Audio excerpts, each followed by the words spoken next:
Vamos a ponernos en oración y ese es el lugar donde queremos estar, a los pies del Maestro. Oremos. Padre, tú que vives y reinas por los siglos de los siglos, mi Señor, que has hablado a través de los patriarcas, a través de profetas, a través de tus apóstoles y hoy a través de mi hermano Luis Alejandro. Bendícele, cuídale, pon palabras sazonadas en su boca, Señor, que vengan a nosotros como una espada de dos filos que penetre nuestra alma, nuestro corazón, y que seamos guiados por tu escritura, por tu palabra, que es un gran amén en el nombre de Jesús. Amén.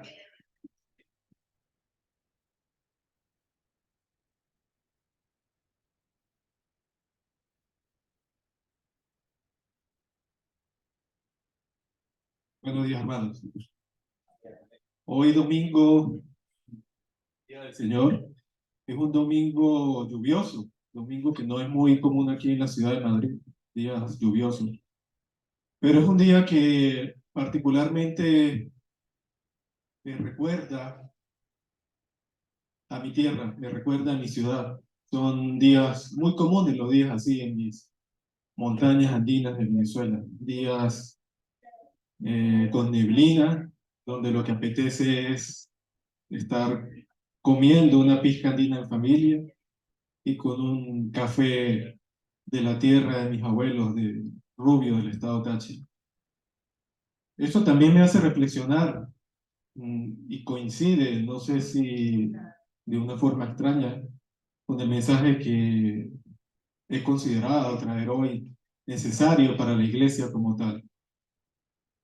Al estar aquí a 8.000 kilómetros de distancia de mi tierra natal, me hace pensar pues que soy un inmigrante, estoy en una tierra que no es mi tierra, y por la razón que Dios ha querido, pues estamos aquí, y creo que es la mayoría de la misma situación para la mayoría de las personas que nos congregamos hoy aquí.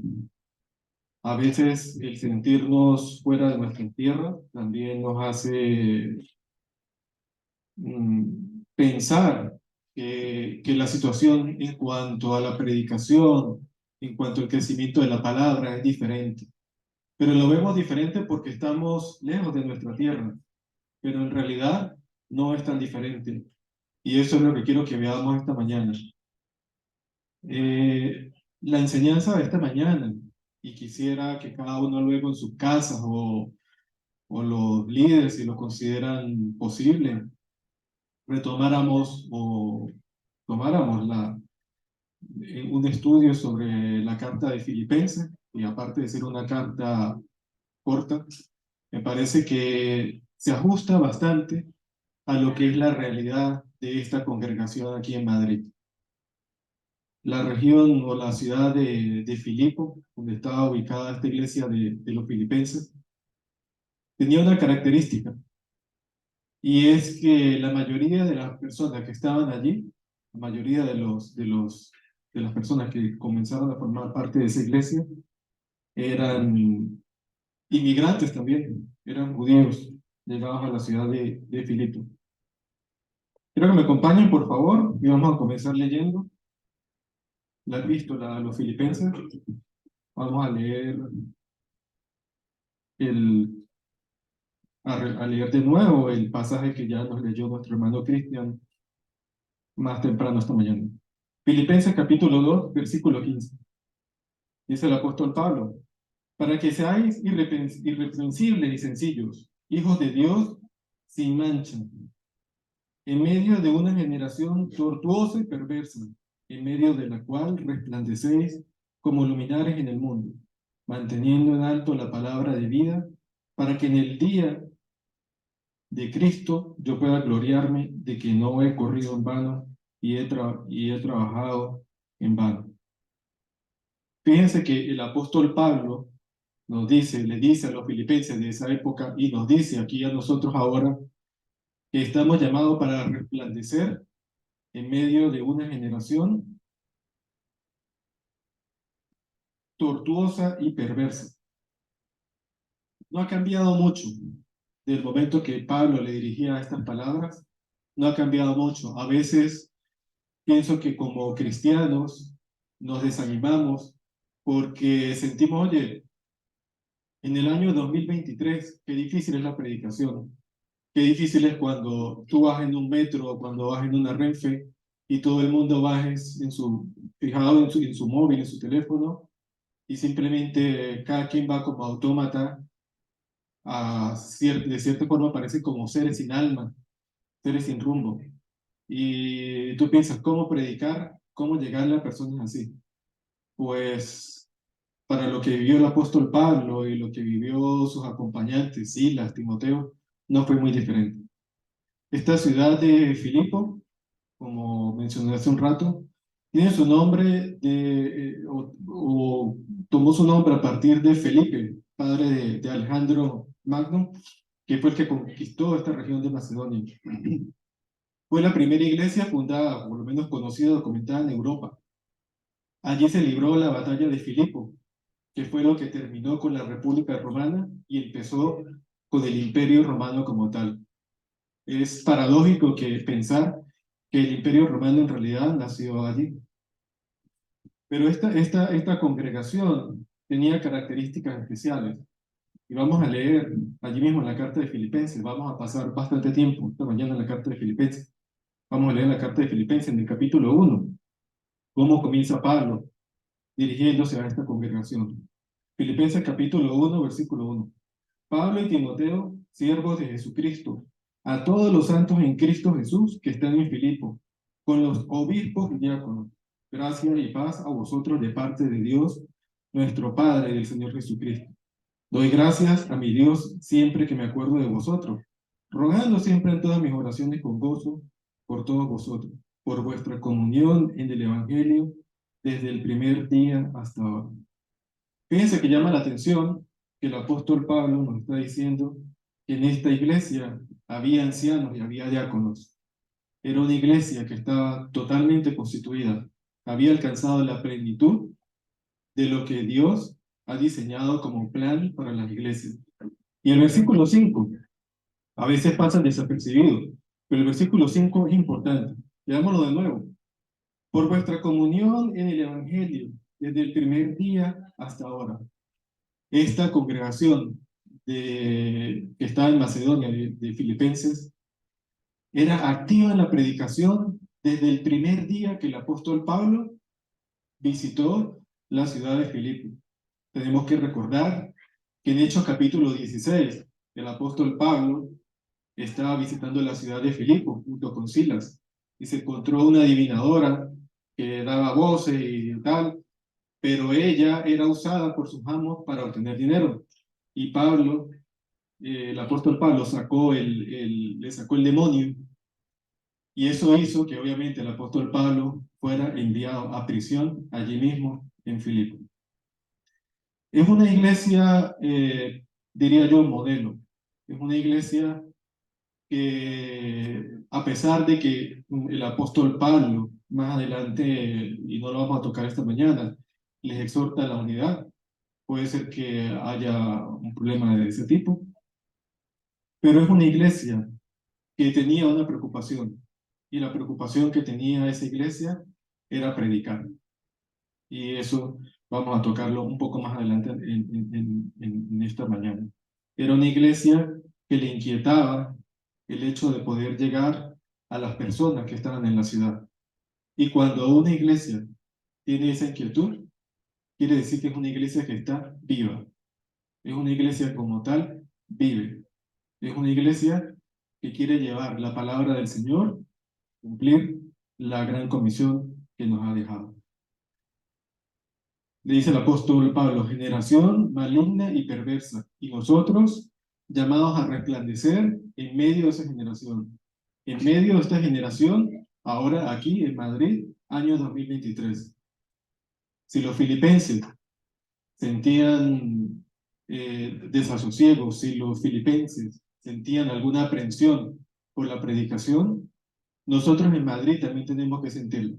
También tenemos que sentirnos preocupados de llevar la palabra, de ser ejemplo y de resplandecer en medio de esta generación perversa y maligna del año 2023.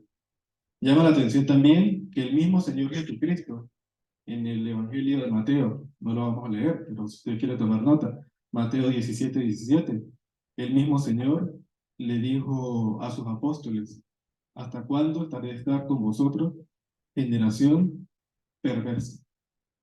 Y es que los apóstoles en ese momento, fue una palabra fuerte del Señor, pero los apóstoles tenían un problema. Los apóstoles estaban tratando de echar fuera un demonio, pero no podían. Y la razón por la que no podían la vamos a ver también un poco más adelante. Como dije hace un momento, cuando pensamos en la predicación, en creer que esta sociedad, el concepto de familia, lo ha tergiversado, lo ha distorsionado totalmente, y que podamos creer que es muy difícil que la palabra crezca en ese ambiente, consideremos también lo que dice el apóstol Pablo en 2 de Corintios capítulo 11, versículo 16 al 33. Lo voy a parafrasear, el que quiera ir puede irlo leyendo. 2 de Corintios 11 del 16 al 33. Dice el apóstol Pablo que ha sufrido azotes, cárceles, peligros de muerte. Yo no creo que ninguna de las personas que estamos esta mañana aquí haya sufrido amenaza de cárcel por predicar la palabra de Dios. Y cuando digo esto, lo quiero decir porque muchas veces pensamos que los tiempos antes fueron más fáciles para la predicación. No era así, nunca ha sido así. Y nos lo recalca el apóstol Pablo en 2 de Corintios 11, del 16 al 33, lo puede comprobar usted.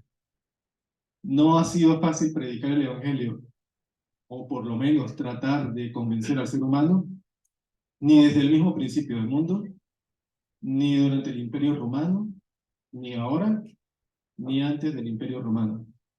Nunca ha sido fácil resplandecer en medio de la generación en la que estamos, que siempre va a ser una generación perversa, porque está guiada por el príncipe de este mundo, que es el mismo demonio. Sin embargo, sin embargo, a pesar de todo, tenemos ejemplos bíblicos donde personas con valentía, inspirados por Dios, han podido resplandecer y han podido ser ejemplo en las condiciones más difíciles que nos podemos imaginar.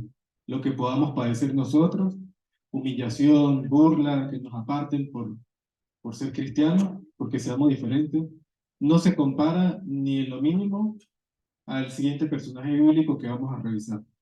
Por favor, acompáñenme al libro de Daniel. Vamos a leer desde el capítulo 1. Y antes de comenzar a leer, quiero hacer un breve contexto de quién es este personaje bíblico, de este profeta Daniel. Jerusalén había caído en manos del imperio babilonio, y Daniel y su rey Nabucodonosor había cogido a algunos de los jóvenes para estar en su corte. Uno de esos jóvenes fue Daniel. Y Daniel destacó dentro de los jóvenes. Y vamos a comenzar a leer. ¿Por qué destacó Daniel? Daniel capítulo 1, versículo 8. Y Daniel propuso en su corazón no contaminarse con la porción de la comida del rey, ni con el vino que él bebía. Pidió, por tanto, al jefe de los eunucos que no se le obligase a contaminarse. Fíjense algo, el rey Nabucodonosor pide que estos jóvenes que son apartados para su corte coman y beban de acuerdo a lo que dice el rey. Y que dice Daniel 1:8. Y dice Daniel, no, no va a ser así. Yo no me voy a contaminar con esa comida y con ese vino. ¿Qué estaba haciendo Daniel? ¿A qué se arriesgaba Daniel? A que le cortaran la cabeza. A eso se arriesgaba Daniel. Pero era tal la confianza de Daniel en Dios que él sabía que era lo que tenía que hacer y lo hizo. Primero destacó Daniel ante el rey Nabucodonosor, el imperio babilonio. Llegó Daniel a ser el superior, a ser prácticamente la persona que venía por debajo del rey y ser ejemplo en medio de una situación mucho más difícil que la que yo he podido tener en mi vida. Más adelante Vamos a leer nuevamente en el libro de Daniel, vamos al capítulo 6. Daniel capítulo 6. Ahora está Daniel camino al foso de los leones, pero ahora es ante otro rey. Ahora es ante Darío de los persas. Daniel destacó y Daniel resplandeció con Nabucodonosor de los babilonios, y ahora lo vamos a ver con Darío de los persas. Daniel capítulo 6, versículo 1 al 3. Pareció bien a Darío constituir sobre el reino 120 sátrapas que gobernasen en todo el reino, y sobre ellos 3 ministros, de los cuales Daniel era uno, a quienes estos sátrapas diesen cuenta para que el rey no fuese perjudicado. Pero Daniel mismo era superior a estos sátrapas y ministros, porque había en él un espíritu superior, y el rey pensó en ponerlo sobre todo el reino. Ahí está Daniel. No llegó por amiguismo, no llegó por palanca, decimos en Venezuela, no llegó por conocido, llegó destacándose y resplandeciendo en medio de un reino que le era adverso, resplandeciendo en medio de una generación mucho peor que quizá que la que podemos vivir ahora. Versículo 4. Entonces los ministros y los sátrapas buscaban ocasión para acusar a Daniel en lo tocante a la administración del reino, mas no podían hallar ningún motivo de acusación ni falta alguna. ¿Por qué? Porque él era fiel y ninguna negligencia ni falta fue hallada en Daniel. Por eso es que Daniel resplandecía, porque no había ni una falta, dice la palabra, nada, no había una mancha en Daniel.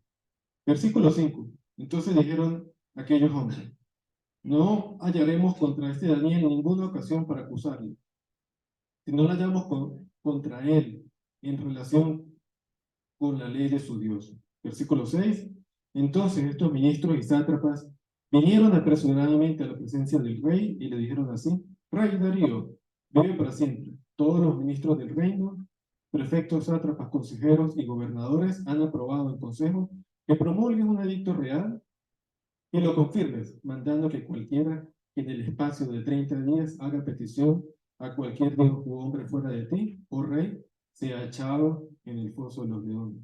Versículo 8. Ahora pues, oh rey, confirma el edicto y fírmalo para que no pueda ser revocado conforme a la ley de Media y de Persia, la cual no puede ser abrogada. Firmó pues el rey Darío el edicto y la prohibición. Versículo 10. Y aquí viene lo importante. Cuando supo Daniel que el edicto había sido firmado, se fue para su casa, no le pidió a Jehová y lo dejó pasar por 30 días. No. Versículo 10. Cuando supo Daniel que el edicto había sido firmado, entró en su casa y abiertas las ventanas de su cámara que daban hacia Jerusalén, se arrodillaba 3 veces al día y oraba y daba gracias delante de su Dios como lo solía hacer antes. Entonces, ¿qué hizo Daniel cuando escuchó que venía una ley que el que estuviera pidiendo a alguien que no fuera el rey persa, lo iban a echar lunes? Daniel siguió haciendo lo que siempre hacía: pedirle a Dios, seguir orando a Dios y seguir alabando a Dios, y con las ventanas abiertas. Las ventanas abiertas. La historia continúa, no la vamos a continuar, no vamos a seguir leyéndola. Si usted la quiere leer en su casa, es muy bonita. Daniel, obviamente, vuelve a resplandecer, porque cuando van al foso de los leones, un ángel había cerrado la boca de los leones, y estos sátrapas que habían hecho esta trampa contra Daniel fueron echados al foso de los leones. Entonces podemos ver cómo hombres de Dios han pasado por cosas mucho más difíciles que las que podemos estar pasando nosotros ahora y la que probablemente vayamos a pasar. Mismo José, en Génesis capítulo 39, versículo 9, cuando José estaba junto a la mujer del faraón, dice José, versículo 30, Génesis 39, 9, ¿cómo pecaría contra Dios? Y José, todo podía tomar José, menos la mujer de faraón. Son ejemplos para que veamos que los hombres de Dios en épocas anteriores han pasado por muchas cosas peores en la que nosotros podemos pasar por confesar nuestra fe, por mostrarnos diferentes, por resplandecer, por destacar. Y no porque simplemente queramos destacar en la vida, que esa es la otra situación que quiero que abordemos. Mucha gente quiere destacar en esta vida terrenal, en esta vida que tiene fin, simplemente por el hecho de estar primero en la fila, por el hecho de estar en el primer asiento, por el hecho de que quiere que la gente, que los semejantes lo reconozcan. Y ahí es donde viene el error, ahí es donde vienen las decepciones. La dificultad para superar, para resplandecer en medio de esta generación perversa, muchas veces esa dificultad somos nosotros mismos, porque como seres humanos buscamos un locus de control interno. Queremos que nuestra vida esté determinada por nuestras acciones. Es decir, tengo un buen trabajo, tengo un seguro que me cubre todo, tengo 30 años cotizado en seguridad social, tengo mi vida comprada. Y eso es querer depender simplemente de nosotros, querer alcanzar las cosas más nada que por lo que podamos hacer. Recuerda que cuando comentaba lo de Mateo capítulo 17, versículo 17, cuando Jesús le dice a sus propios discípulos, generación incrédula y perversa, hablándole a sus propios discípulos, una expresión muy fuerte, y lo que Jesús les estaba enseñando no era que no hubiesen podido sacar el demonio, sino era un problema de fe que tenían los discípulos. Y usted lo puede leer en casa, lo puede consultar más tarde. El mismo Jesús les dice, es que si tuvieran fe como un grano de mostaza, le pedirían a esta montaña, muévete, y la montaña se movería. Es lo mismo, los apóstoles queriendo sacar un demonio, pero por ellos mismos, queriendo resplandecer en medio de una generación perversa, pero por medio de ellos mismos. Y así no lo vamos a lograr. Así no lo vamos a lograr, ni como personas, ni como iglesia. Contemplamos la vida, pero nos quedamos con la vida terrenal, con esta vida temporal. Como dice Santiago capítulo 4, versículo 14. La vida es neblina, como la neblina que está hoy aquí, probablemente en la tarde ya no esté. En Salmo capítulo 102, versículo 3, el rey David dice también, la vida se consume como humo. Y en Primera de Pedro, capítulo 1, versículo 24. Esta sí quisiera que la leyéramos, por favor, que fuéramos allá. Primera de Pedro 1, 24. La primera de las epístolas petrinas.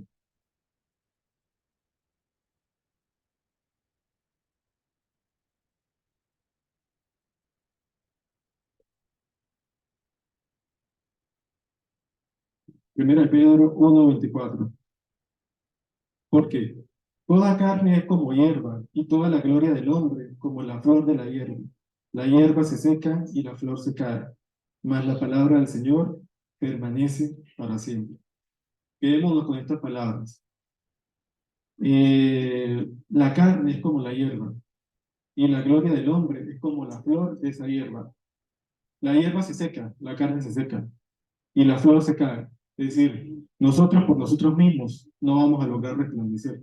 No intentemos hacer eso que ya otras personas han intentado hacer, de resplandecer por sus propios méritos, y no lo han logrado porque también vamos a fallar en esa tarea. El rey David también en Salmo 102, capítulo 11, repite, mis días son como la sombra que se va, y me he secado como la hierba. Fíjense que el mismo rey David, en medio de su grandeza, el rey más grande que tuvo Israel, dice lo mismo sobre su vida terrenal. Mi vida se seca como la hierba. Al contrario de considerar la vida terrenal desde el punto de vista de los logros que podemos alcanzar, la invitación que hace el apóstol Pablo aquí en esta carta de Filipenses y a estos hermanos que estaban en Filipos y a nosotros mismos ahora mismo, decía yo cuando comenzaba el mensaje esta mañana, es que todas las angustias, inclusive la de la predicación, la del crecimiento como iglesia, las pongas en Cristo. No las canalices por ti mismo. No trates de gestionarlas por ti mismo. Ponlas en Cristo. Volvemos al libro de Filipenses, por favor.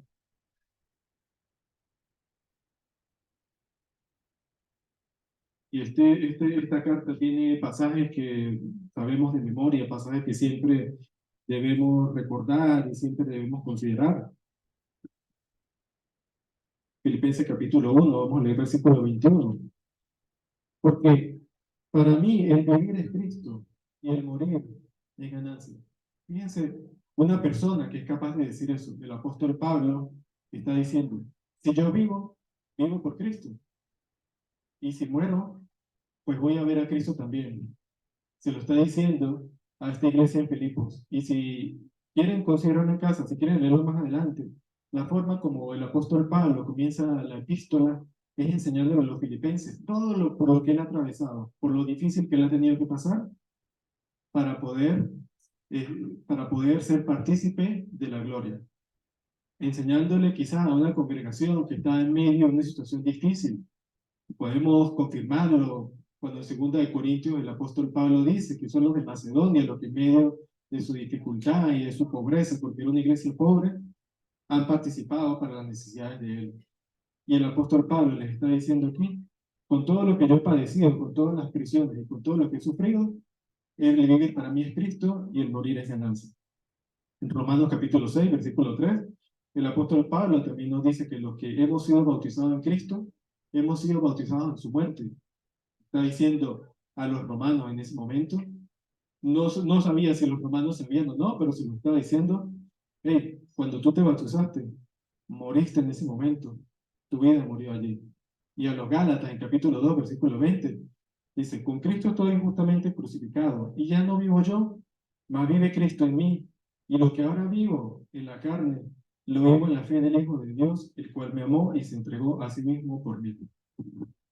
Estos pasajes nos enseñan, y sobre todo el pasaje de Filipenses, que para resplandecer en medio de esta generación perversa, primero tenemos que morir. Primero tenemos que morir a esa vida terrenal, a esa vida de méritos propios, a esa vida temporal. Nos ha dicho el apóstol Pablo. Vamos a leer de nuevo Primera de Pedro, por favor. Primera de Pedro, capítulo 1, versículo 4. Fíjense lo que dice el apóstol Pablo, ¿no? Y cómo lo bello de la palabra de Dios, lo impresionante de la palabra de Dios, es que fue escrita a lo largo de miles de años por diferentes hombres. Y al final es una armonía perfecta, donde todo cuadra perfectamente porque fue inspirada por Dios. Primera de Pedro, capítulo 1, versículo 4. Dice el apóstol Pedro.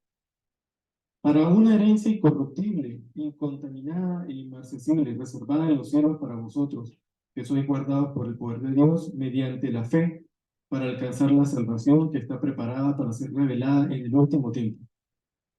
Lo que está diciendo el apóstol Pablo aquí, y probablemente si usted tiene otra versión de la Biblia que no sea Reina Valera, dice que hemos sido llamados a una herencia incorruptible, incontaminada, y en otras versiones dice inmaculada, sin mancha. Y lo que está sin mancha resplandece. Cuando usted ve un blanco de estos que no tiene ni una pinta, nada, ni una tacha, absolutamente nada, muchas veces cuando refleja el sol hay que taparse los ojos porque es el resplandor. El sol está allí y por medio de ese blanco, sin mácula, sin mancha, nos deslumbra ese reflejo. Primera de Pedro 1.4 dice, llamados para una herencia inmarcesible. ¿Qué es inmarcesible?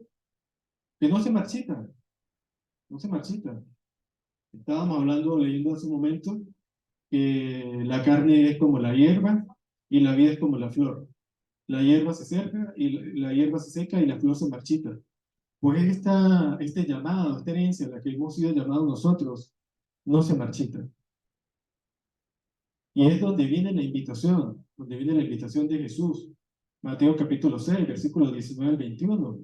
Dice el Señor, el propio Jesucristo, que hagamos tesoros en los cielos, donde la polilla ni el orín corroen, y donde los ladrones no hurtan ni hurtan. Yo sé que siempre habrá pruebas, siempre habrá sacrificios, siempre habrá momentos difíciles, pero si estamos como iglesias, imitando a esta iglesia de Filipenses, que sería desde el punto de vista bíblico una iglesia ideal, no vamos a tener miedo de nada. Vamos a poder superar todas las pruebas que tengamos que pasar como iglesia. Regresamos a la epístola a los Filipenses, por favor, capítulo 1. Leemos Filipenses capítulo 1, 28, dice el apóstol Pablo, y en nada intimidados por los que se oponen, lo cual para ellos ciertamente es indicio de perdición, mas para vosotros de salvación, y esto viene de Dios.